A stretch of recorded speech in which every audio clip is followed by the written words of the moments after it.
So today we are going to start matrix methods of analysis. So why these methods are important? First point is that for matrix methods, these are important because it forms basis of finite element analysis. Okay. Nowadays, a very popular term which structural engineers are using, that is finite element analysis.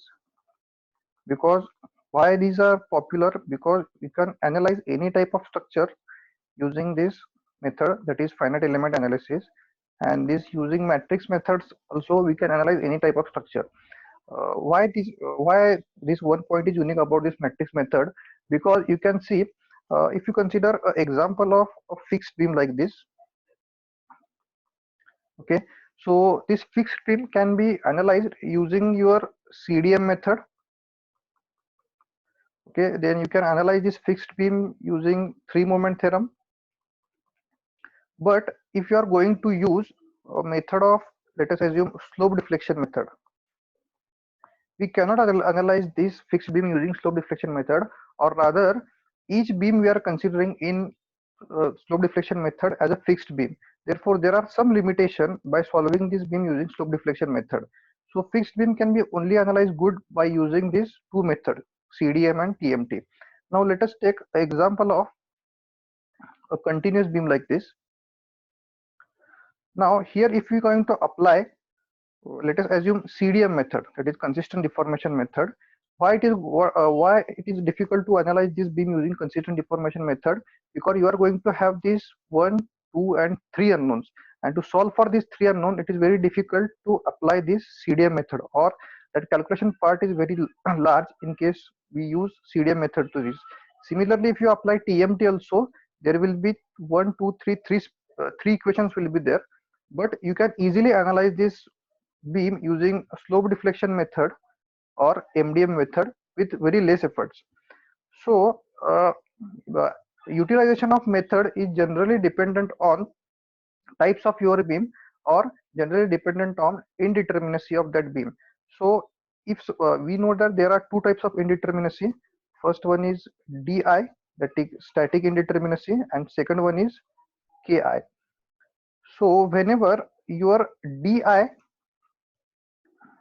is more than Ki, at that time we generally utilize force methods.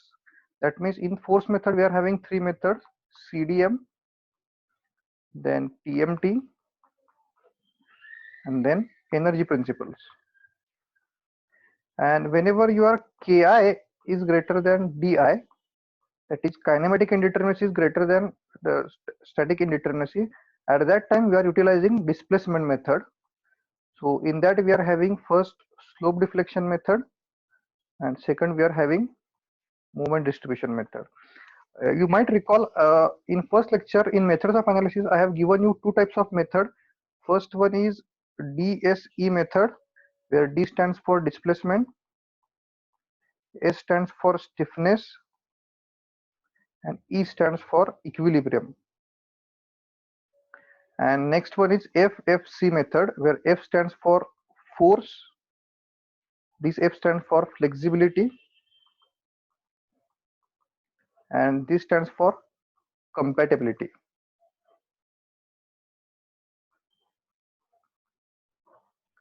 Now these DSE methods are nothing but your slope deflection method and MDM method, and FFC methods are nothing but your CDM, TMT, and energy principles.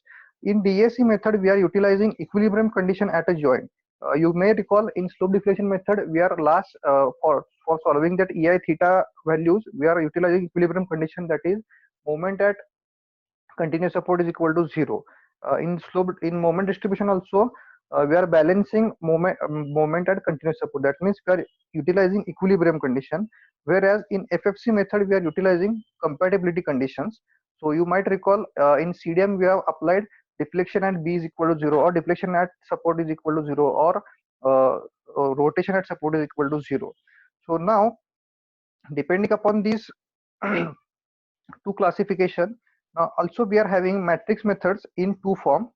First one is stiffness matrix method, and second one is flexibility matrix method. So matrix methods we are going to divide into two parts.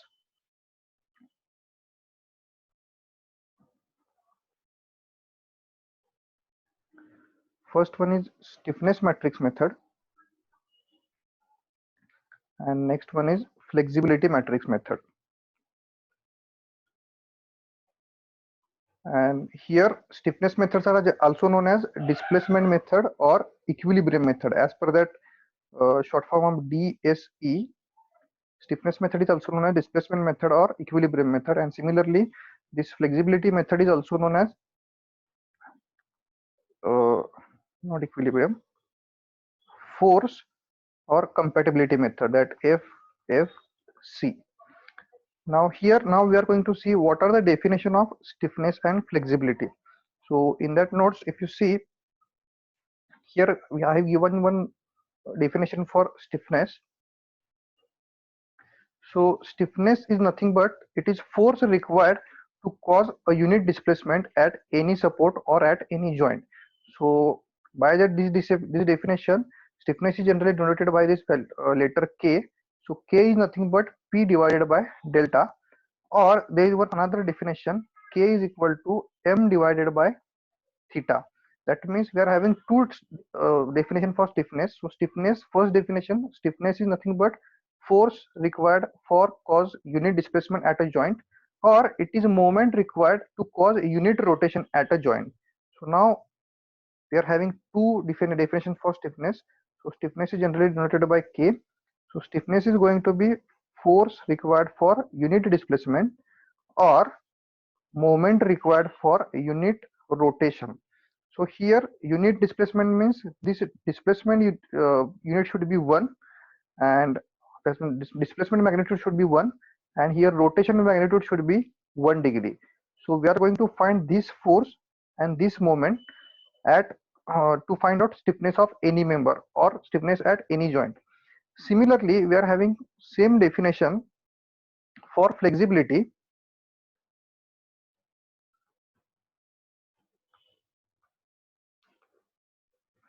So flexibility is nothing but it is displacement caused by a unit force applied at a joint.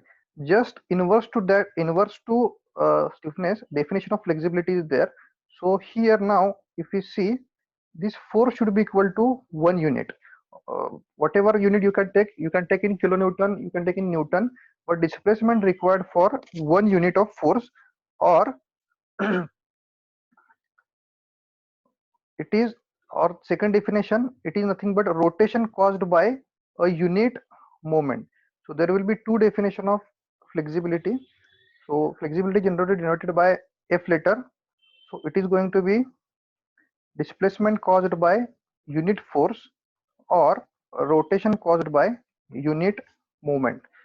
Now if you see, or if you take product of K and F, that means product of stiffness and flexibility, so it is going to be F divided by delta into delta divided by F. So these both terms will cancel to each other. So always remember, product of stiffness and flexibility is always a 1, that is it is always a unit. In maybe in competitive exam, you may get a question like this: what is the product of stiffness and flexibility matrices? So always remember that product should be 1 or it should be unit matrix. Okay, so these are some basic definitions of flexibility and stiffness. Now we are having two methods. First one is stiffness matrix method, and next one is flexibility matrix method. So and again, just whatever I have told you, that stiffness matrix method is also called a displacement method or equilibrium method, and similarly flexibility matrix method is also known as force or compatibility method. Now next important thing is stiffness and flexibility coefficient. In For solving any type of structure, first step in solving any structure using matrix method is we have to form a flexibility matrix or a stiffness matrix depending upon method which we are going to utilize. So now we are going to see what is the meaning of this stiffness matrix or flexibility matrix. Now we will only see for stiffness matrix. So stiffness matrix, if suppose your total number of kinematic indeterminacy in structure is 2, then the stiffness matrix is going to be 2 by 2 matrix, and coefficient will be written as such like this: k11, then this k21, then this k12 and k22. So there is different meanings of this coefficient and the suffix which we are using. So just please see carefully. Here I will write down first k suffix. First suffix is I have written with the red color, and next suffix I will written down as a blue color.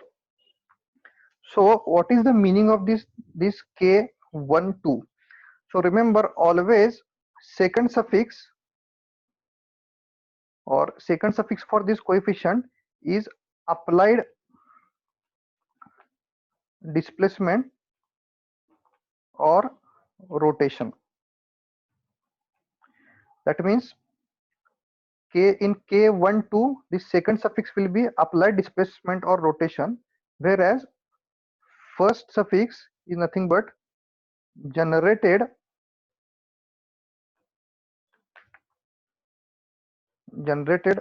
force or moment. So now here k12, how we are pronouncing this k12 here? So k12 is nothing but force or a moment generated at 1 due to application of displacement or rotation at 2. So this k12, again I will explain. K12 is nothing but force or moment generated at first coordinate due to application of displacement and rotation at second coordinate. Now here, how to figure out that whether you have applied displacement or rotation and whether generated quantity is force or moment. So remember, whenever you are applying displacement, at that time force is going to generate, and second, whenever you are applying moment, not a moment, whenever you are applying rotation, at that time moment is going to generate. Okay, now here this k12 we can again read as, suppose at 2 we are applying at suffix number 2, if we are applying rotation, then k12 will be moment generated at 1 due to application of rotation at 2. And now if suppose at 2 we are applying displacement, then k12 we are going to read as force generated at 1 due to application of displacement at 2. Similarly, this k21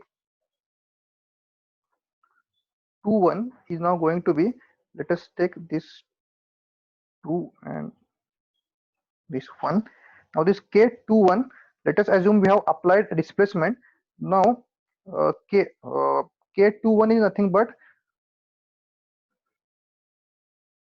so k2, that means in this case we are applying, let us assume we are applying displacement coordinate. So k2 will be force generated at 2 due to application of displacement at 1. And similarly, if you take another example, k22, so here these two components are there.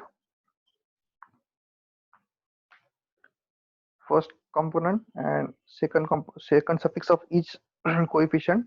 So remember, always at second suffix we are applying any type of displacement or rotation, and at first suffix we are finding out whether force, what amount of force or moment is generated.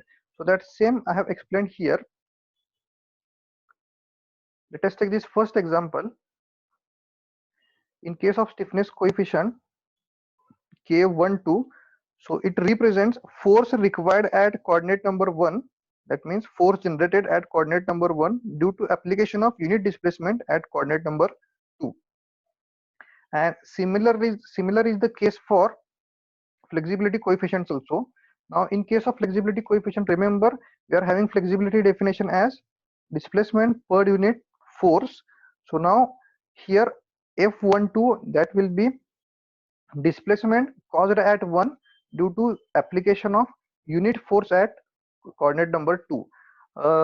As we go along, you will find easy how to read these all coefficients.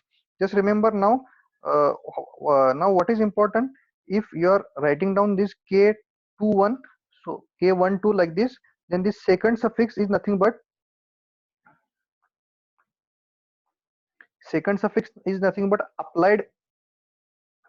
applied displacement or rotation, and its first suffix is nothing but generated suffix or generated moment or displacement. Remember these two important points.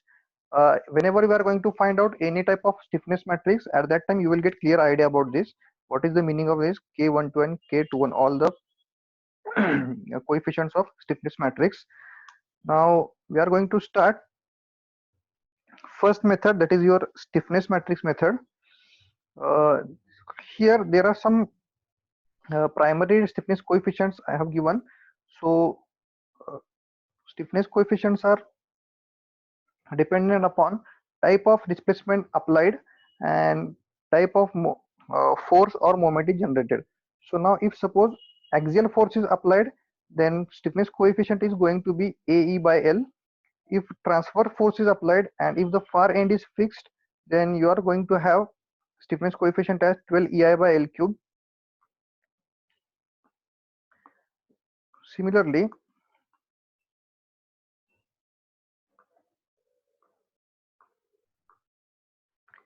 if far end is hinged, then uh, stiffness coefficient is going to be 3I by L cube.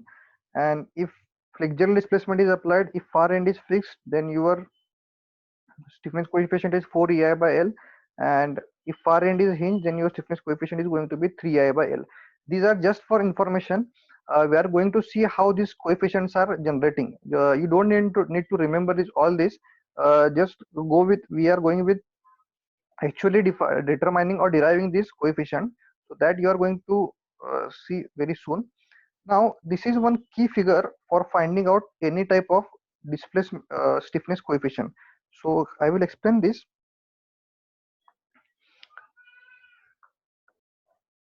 So let us take, or let us assume there is a one member like this.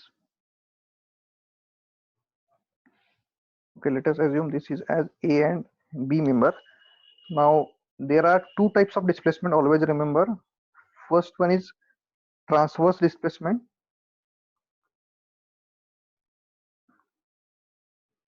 or rather the transverse, we will only call this as a, there are two types of moments.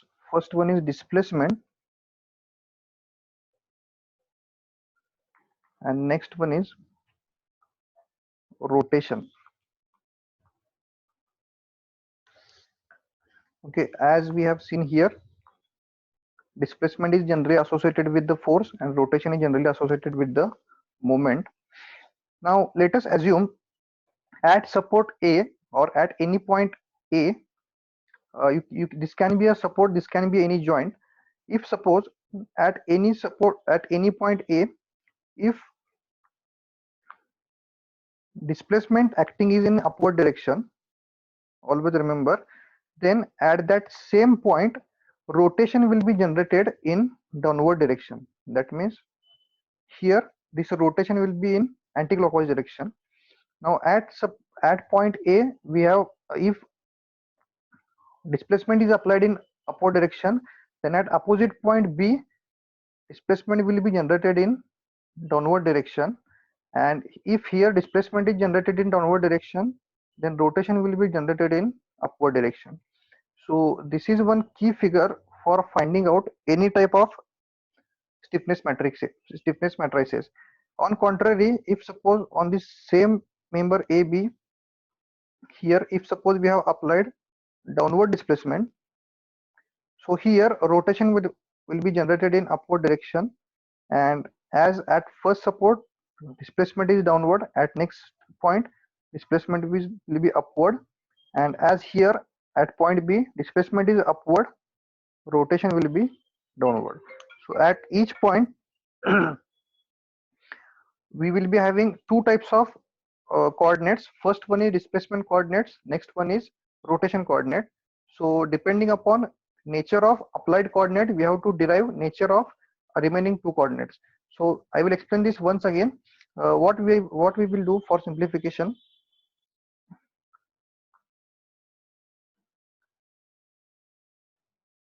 Let us consider there is a member like this AB.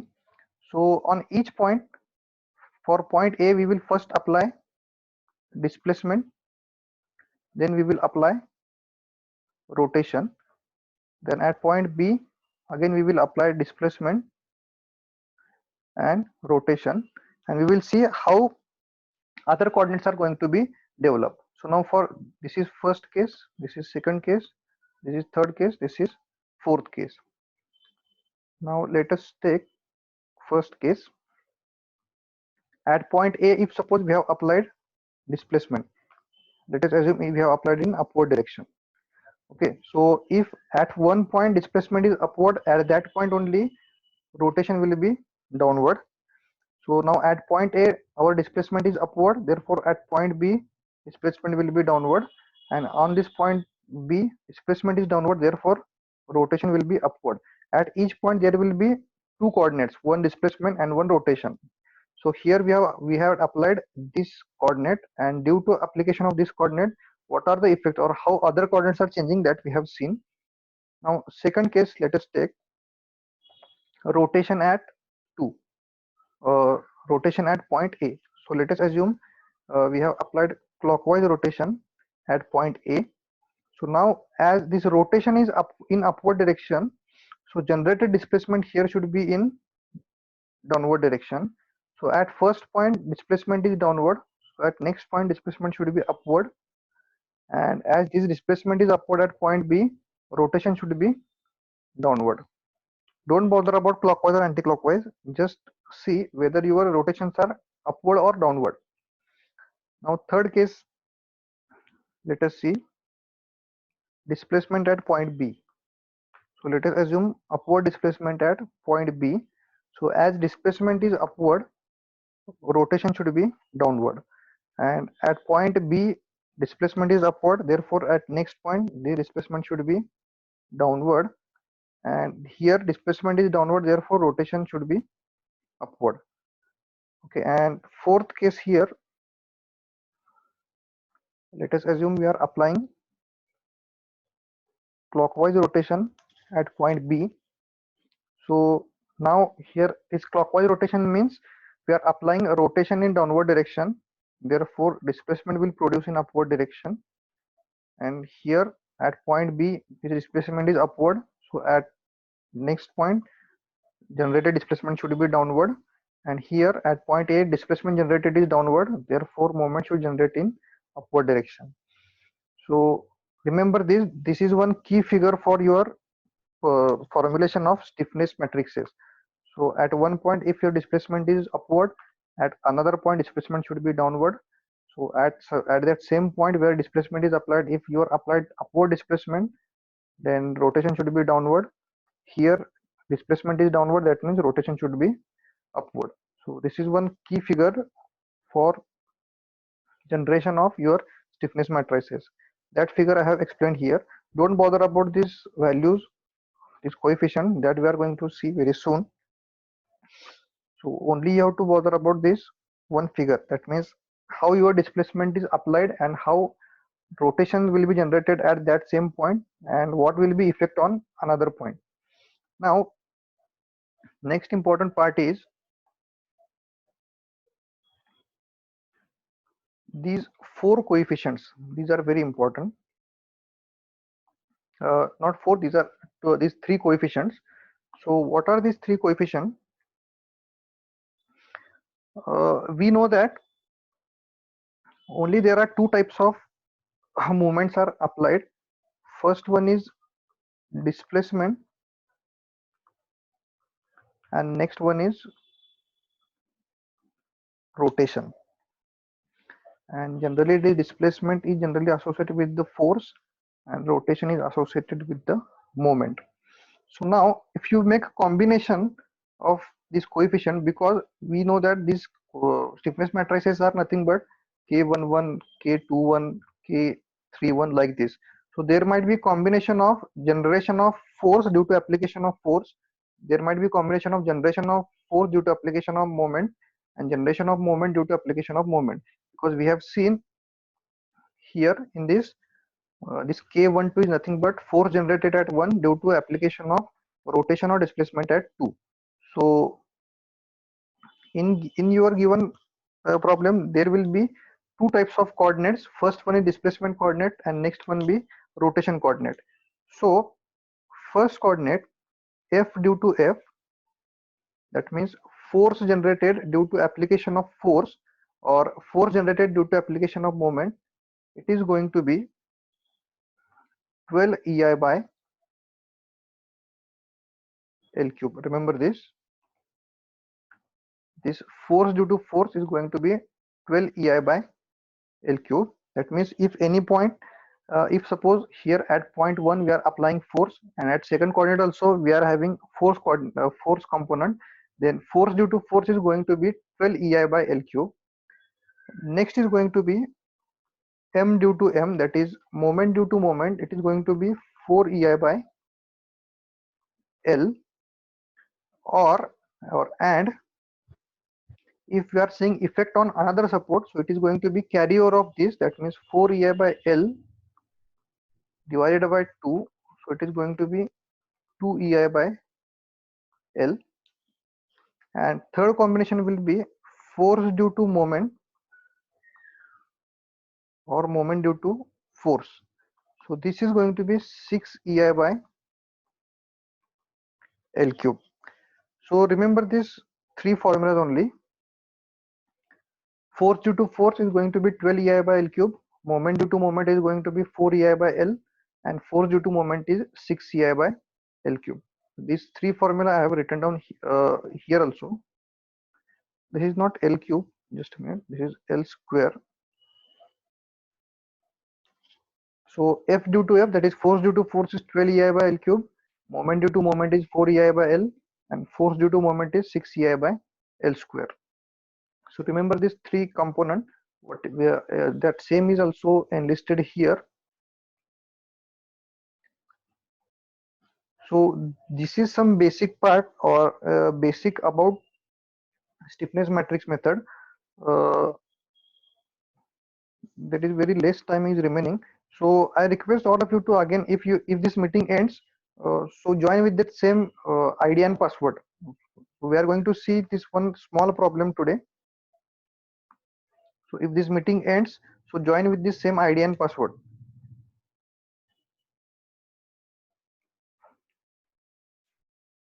So this problem we are going to see today.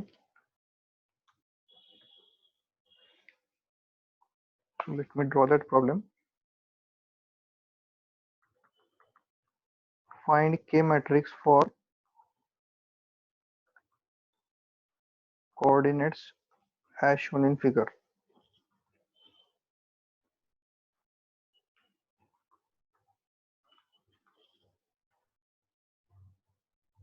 So there is a beam like this.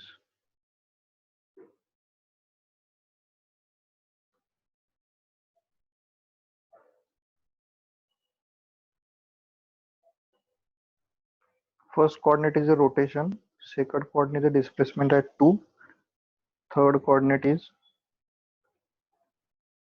sorry, this is not a second, this is third coordinate.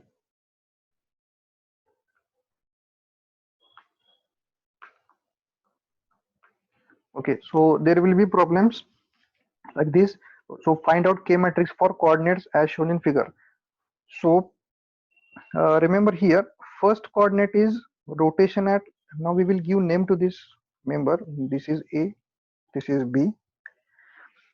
Now total number of coordinates are 4. So our K matrix is now going to be 4 by 4 matrix. Remember this, and coordinates will be as such. So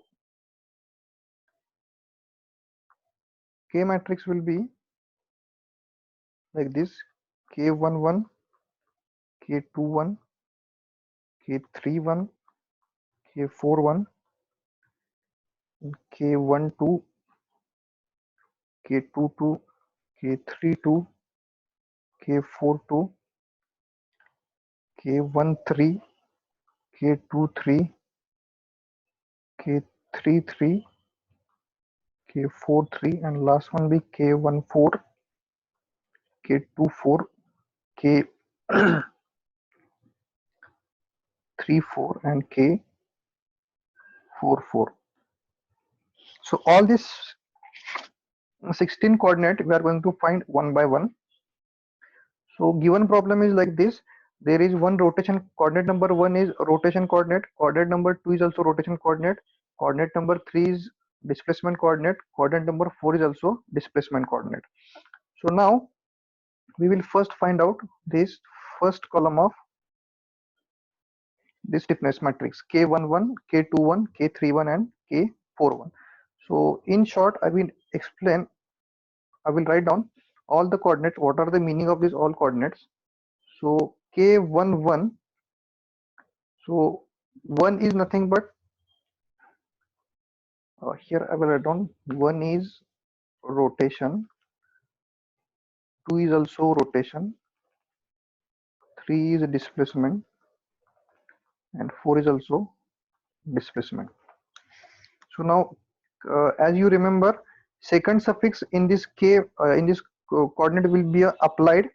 So this K11, K21, K31 and K41. So K11, one is nothing but rotation and second one is also rotation, and rotation is associated with the moment. So this K11 will be moment developed at 1 due to application of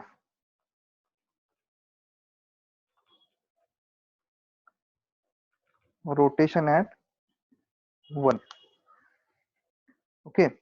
Now K21 will be, so 2 is nothing but again rotation coordinate. So moment developed at now 2 due to application of rotation at 1. Now K31, 3 is nothing but displacement coordinate, and whenever displacement is there at that time force is going to generate. So here K31 will be force developed at 3 due to application of moment at 1. And similarly 4 is nothing but also displacement coordinate. So here meaning of this K41 will be force developed at 4 due to application of rotation at 1. Okay, so remember this. Now here I will draw that diagram once again. So in problem, rotation at 1 is given in clockwise direction, that we will give. And remember, when your given rotation should be indicated by number and a circle. So now we will see other effects. So at this first point A, rotation is applied in clockwise direction or in upward direction. So force here will generate in downward direction. Similarly, at point A, if your force is generated in downward direction, at point B, force should be generated in upward direction. And as this force is generated at point B is in upward direction, rotation should be generated in downward direction. And as per this given problem, these coordinates are denoted by rotation at B is 2, displacement at 3 is displacement at A is 3 and displacement at B is 4. So again we will give numbering to this. So this is first, this is second, this is third, this is fourth. Now let us find K11. So K11 is nothing but moment developed at 1 due to application of rotation at 1. So that means moment developed due to moment. So if you use this m due to m, moment due to moment, it is going to be 4 EI by L. So K11 is nothing but m due to m, because at 1 you are applying moment and you are also seeing effect of moment only. So m due to m, it is going to be 4 EI by L. Then K21, next coordinate. So 2 is nothing but again moment and 1 is also moment. 2 is moment, 1 is also moment, but we have applied moment at 1 and we are seeing effect of this applied moment at 1 at point number 2. So this will be moment due to moment, but carryover factor of this moment, because we have applied initial moment at 1. So here this 4 ei by L divided by 2, so that is going to be 2 ei by L. Now third K31, so 3 is a force coordinate, 1 is a moment coordinate, that is force due to moment. So here force due to moment or moment due to force, it is given by 6 ei by L square. So force due to moment, it is going to be 6 ei by L square. And lastly K41, it is also a force coordinate, so it is F. 4 is force coordinate, 1 is moment coordinate, so force due to moment, it is going to be 6 ei by L square. Now remember here, carryover is only applied for moment. Whenever force due to force or force due to moment is there, at that time this carryover should not be there, remember this. So I will end this meeting and again restart this meeting, so all of you please requested to rejoin this meeting. We are going to see how other coordinates are find out.